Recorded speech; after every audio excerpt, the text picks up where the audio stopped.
I know, this episode review has been rather delayed. I should have had this up on Saturday, and at the time of me currently recording this, it's Tuesday. So, I just want to say, I'm sorry. I was sick. If you've been following me on Twitter, most likely you knew I was sick. But on top of that, too, I just, I felt like rewatching it to give it a proper review, because when I did do a review, I was very sick at that moment. So I decided to just scrap the video, and now I'm recording my thoughts on the episode. So I just finished the episode again. I rewatched it to kind of get fresh thoughts for the latest episode of March Comes In Like a Lion. And I gotta say that this is a sad episode. Emphasis on sad. It's an emotional episode. It really just hits you right in the heart. And you're like, bro, I don't want to feel this. Like, sometimes you just don't want to feel that sad. And that's kind of what this episode does. It really makes you feel sad because of the content within it. So, anyways, as we all know, Hina, with last week's episode, or, with the end of it, we know Hina was obviously being bullied. We saw the shoe situation, how she came in crying. It was obvious she was being bullied. I mean, you could put, A and B together and understand. And we know Ray as a character, he's went through this a lot. Obviously, Ray has experienced this. He's experienced, the trauma of being bullied or isolated all alone. He's experienced this. And so when he sees Hina, obviously he knows, and he doesn't want her to end up like how he was. And basically, we knew what type of connection or what this meant to Ray overall.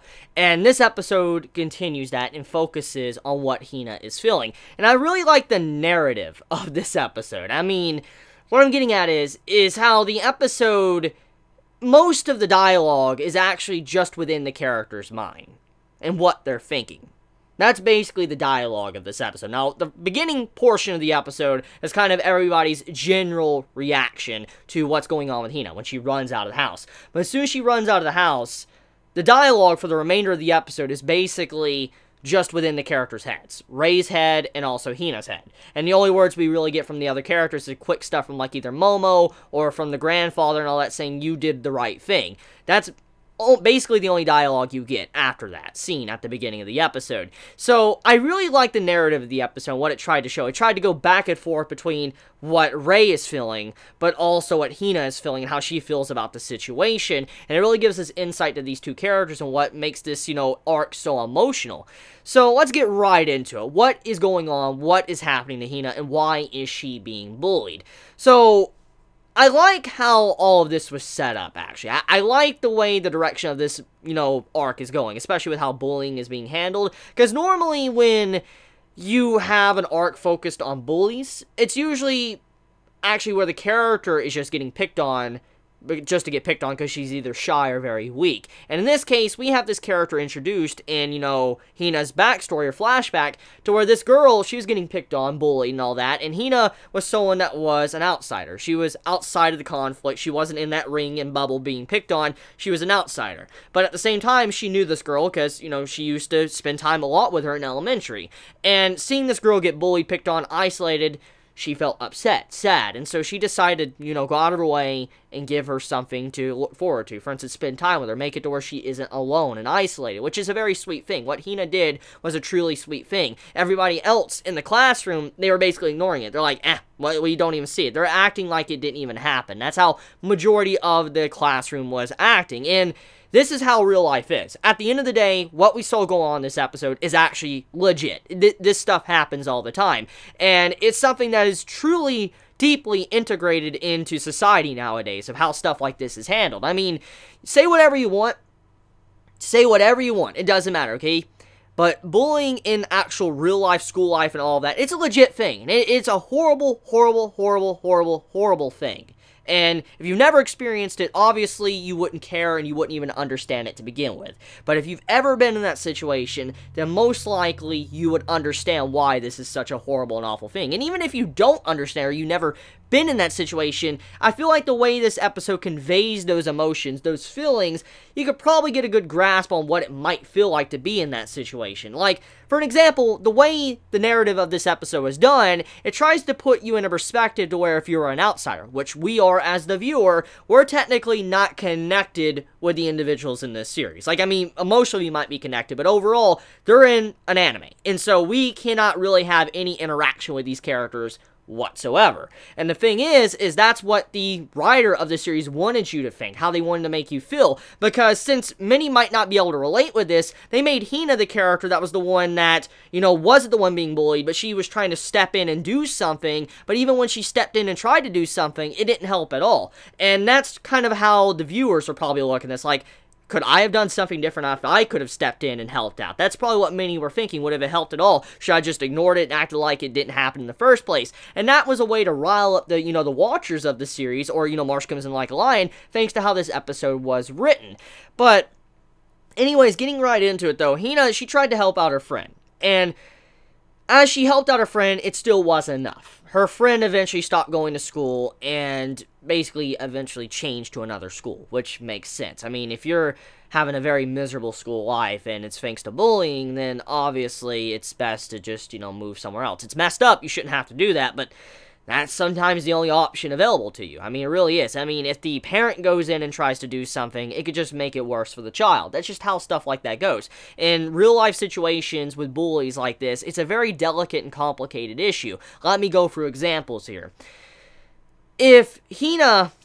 Okay, what Hina did, it was the right thing, okay? At the end of the day, what she was doing was the right thing, and you cannot put Hina down for that. But it's also the way it's handled that can complicate and make it much worse. In this case, if anyone would have told the teacher, for instance, if Hina would have went to the teacher and tried to say something, which she did try, but the teacher didn't care at all, even if the teacher would have cared, okay? Let's just go on an example that the teacher would have cared about it.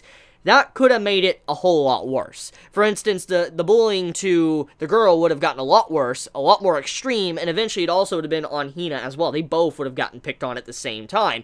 So, if you try to turn in and, like, tattletale or snitch on the bully, it's probably going to get a lot worse. It'll probably get a lot worse, because then they'll probably take to even extreme measures, even outside of school, probably to pick on you.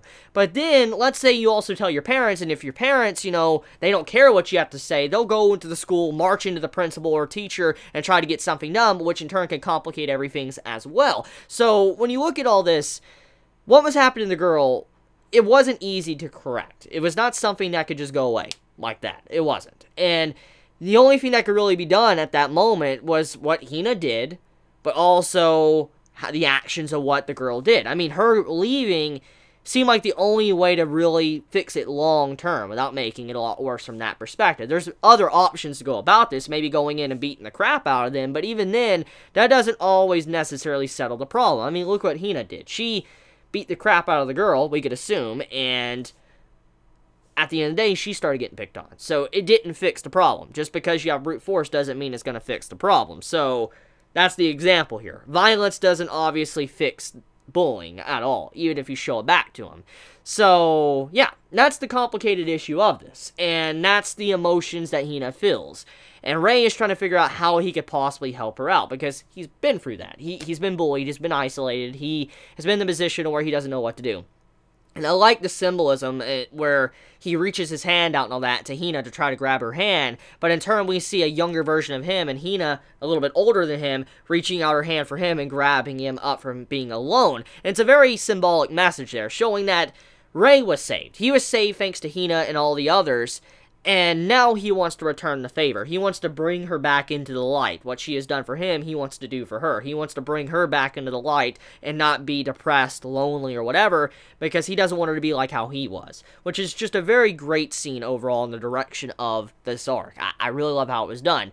So, overall, March Comes in Like a Lion, the latest episode, truly was a very good episode. I think many can agree that this is probably one of the best episodes of this series to date. I'm not just talking about Season 2, I'm talking about Season 1 as well. It's a really good episode.